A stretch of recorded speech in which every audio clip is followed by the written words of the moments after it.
जय देवा जय देवा जय देवा जय देवा जय शिव मार्तंडा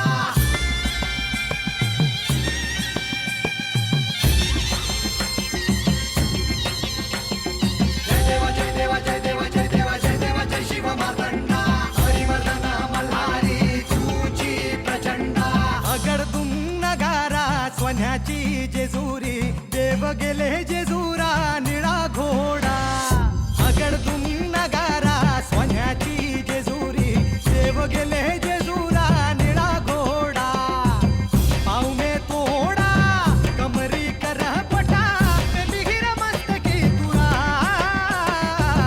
खोबऱ्याचा कुटका भंडाऱ्याचा भडका बोल अहंकारा सदानंदाचा येळकोट सदानंदाचा येळकोट जय देवा जय देवा जय देवा जय देवा जय देवा जय शिव मार्तंडा जय देवा जय देवा जय देवा जय देवा जय देवा जय शिव मार्तंडा हरिवर्धन मल्हारी तुझी प्रचंडा जय देवा जय देवा जय देवा जय देवा जय देवा जय शिव मार्तंडा हरिवर्धन मल्हारी तुझी प्रचंडा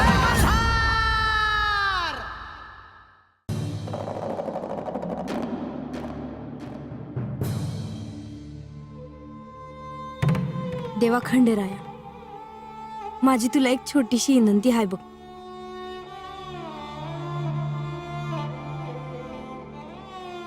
काय बी कर बाबा, पण पाड्यावर जाई पतूर ह्या पावसाला पडू दे नगस.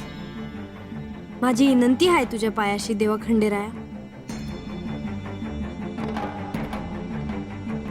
एका अडचणीत सापडलेल्या शेतकऱ्याने मला त्याची व्यथा सांगितली, म्हणून मी त्याला आपली भेट घेण्यासाठी जेजुरीस पाठवली.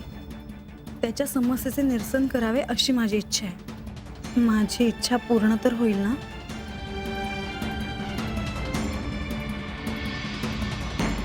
देवा खंडोबा, पाऊस मागतोय र, पाऊस पडू दे र बाबा.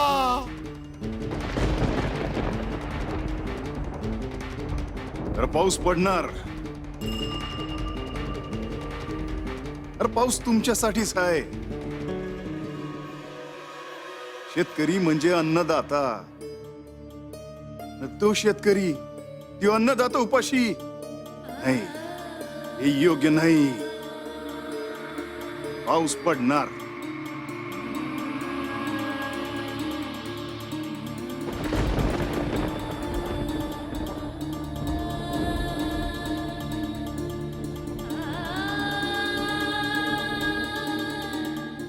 अरे चला की बिगी बिगी. काय चाललंय तुमचं?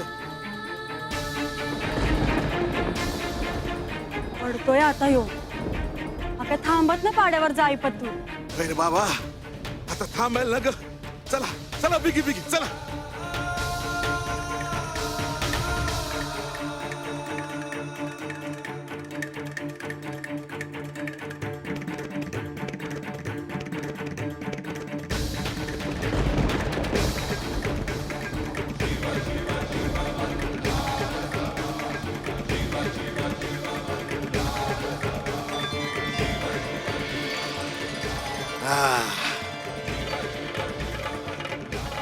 देवा, लय उपकार झालं र बाबा तुझं. अरे पाड लई लांब आहे अजून. चल पोहोचायचं आहे आपल्याला. चल.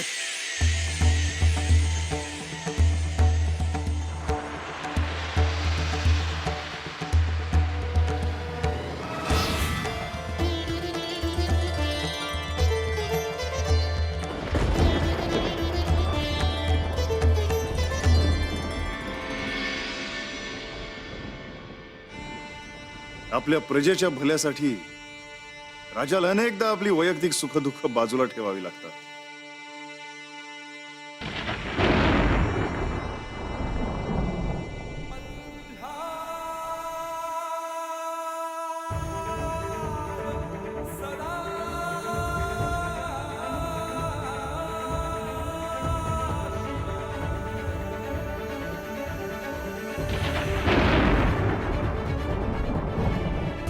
या पुढे भविष्यात आमच्या प्रजेस असा वेठीस धरण्याचा कोणी प्रयत्न केला तर त्याला आमचे खडग उत्तर देईल.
बाबानं कोण आहे सा?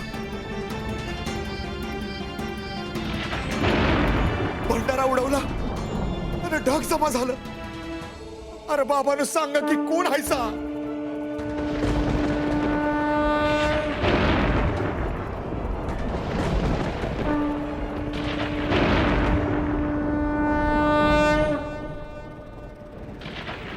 हेच ते जेजुरीचे खंडेराय, जे जेजुरीत आलेल्या प्रत्येकाची इच्छा पूर्ण करतात. देवा देवा देवा, आता माझं काय बी मागणं नाही.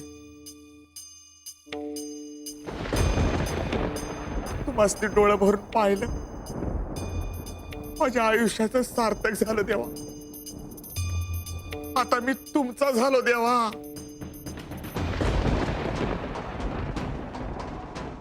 आता मी येतो. आपण जेजुरीमध्ये आला आहात तेव्हा आमचे अतिथी आहात. पाऊस जरी पडला असला तरी आम्हाला ठाऊक आहे की आपण उपाशी आहात. प्रधानजी, यांना सन्मानाने गडावर नेण्यात यावे. यांच्या भोजनाची पण व्यवस्था करण्यात यावी.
देवा खंडेराय, तू माझं मागणं ऐकलंस, माझी प्रार्थना ऐकलीस.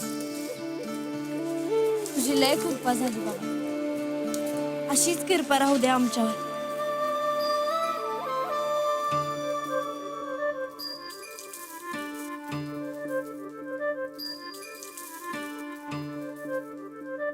ये पोरी, अगं पावसात काय भिजती हा? आणि तुझ्या वर्ताचं शिवलिंग भिजत या. त्याला आडोसं करायला हवा हा का उचलून आत आणायचा काय नाही बा, त्याला काय बी नाही होणार. माझा विश्वास पक्का आहे. आता किती बी जोरात पाऊस आला ना तरी बी त्याला काय बी नाही होणार. तू नका काळजी करू.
वरुणाला मी पाश टाकलेला असताना त्याला मुक्त करण्याचं धाडस केलं कुणी? दुसरा कोण? जेजुरीचे राजे खंडेराय. खंडेराय!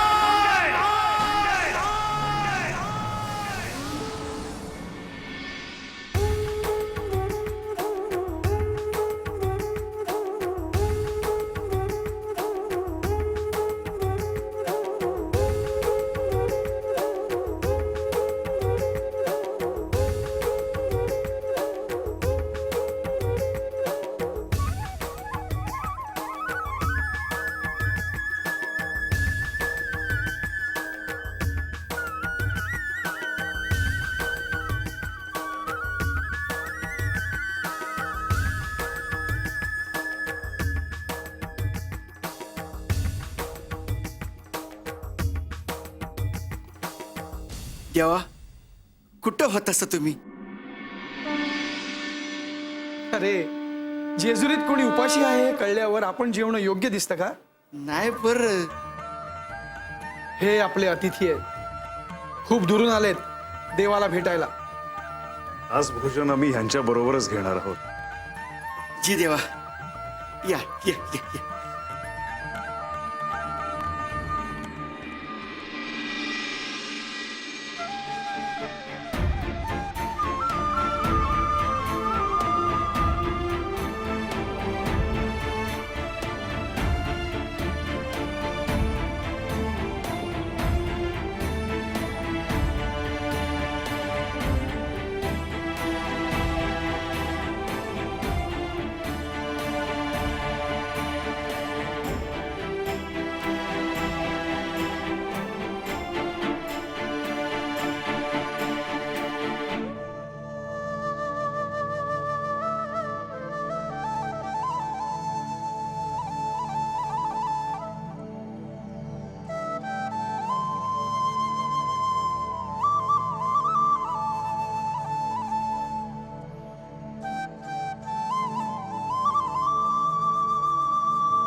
हो पाहुणं, जेवा की.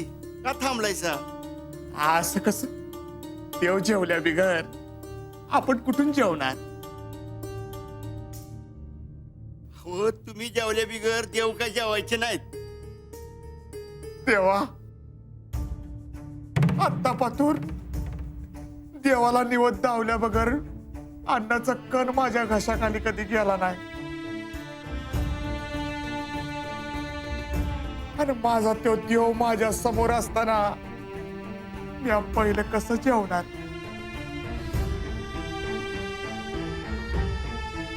तुम्ही जेवा, तुम्हाला भूक लागली असेल. हे अन्न, हे भोजन केवळ आम्हालाच नाही तर संपूर्ण सृष्टीला आपल्याकडून मिळाले.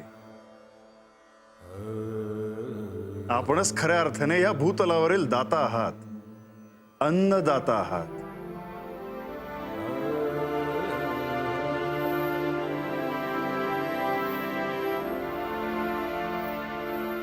तेव्हा आपण उपाशी असताना, हा अन्नदाता उपाशी असताना आम्ही भोजन कसे करावे? घ्या.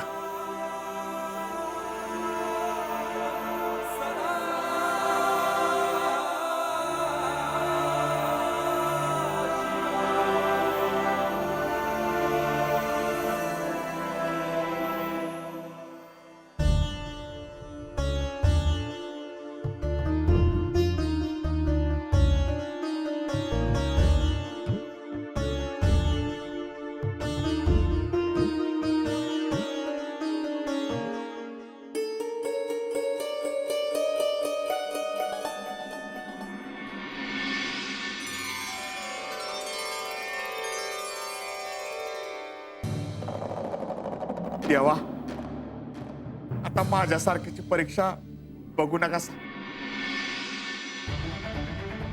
तुम्ही बी जेवा, नाहीतर माझ्या घशाखाली घास नाही उतरायचा.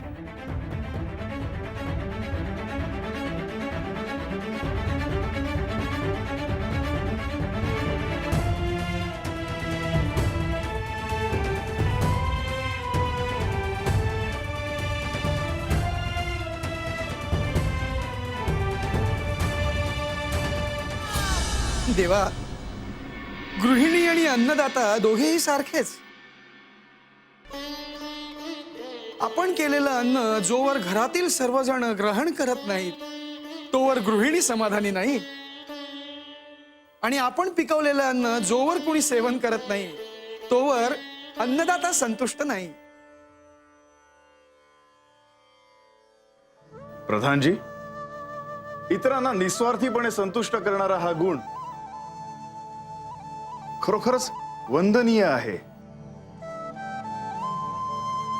नारायण नारायण नारायण नारायण. प्रत्येक जीवाला संतुष्ट करणे ही काही साधी सोपी गोष्ट नव्हे, नाही का देवा? मुनिवर, आपण काय सूचित करू पाहत आहात हे आमच्या ध्यानात येत आहे.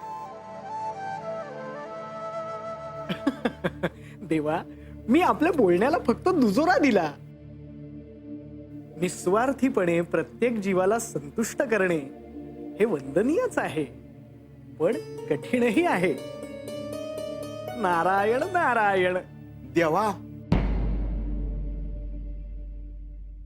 लहान तोंडी मोठा घास घेतोया, पर त्या नेवासाच्या माळसाताईकडून तुमचं नाव कळालं आणि त्यामुळे आपली गाठभेट झाली आणि तुमच्या लग्नाबद्दल बी कळलं. नारायण नारायण.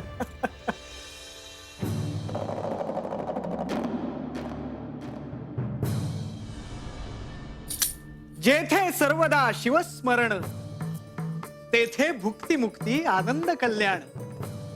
नाना संकटे विघ्ने दारुण, न बाधती कालत्रयी.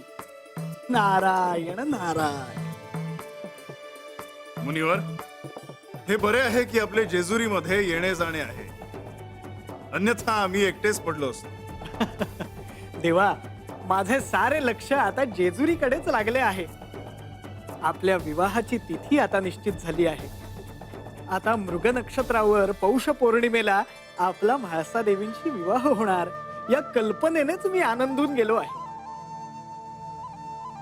परंतु मुनिवर, पौष पौर्णिमेला अद्याप अवकाश आहे. अवकाश कुठला देवा, अत्यल्प कालावधी आहे. देवा, म्हाळसा देवी जेजुरीत आल्या, पण त्यांनी आपल्याला ओळखलं नाही. विष्णू स्वरूप प्रधानांना ओळखलं नाही. अगदी नंदीला सुद्धा त्या ओळखू शकल्या नाही. आपल्या शुभ कार्यात आपणा उभयतांसमोर मी उभा असताना मला असं वाटलं की पार्वती स्वरूप म्हाळसा देवी मला ओळखतील, पण नाही, त्यांना त्यांच्या मूळ रूपाचे स्मरणच नाही. मुनिवर, सर्व काही यथावकाश होईल. देवा, पण कधी?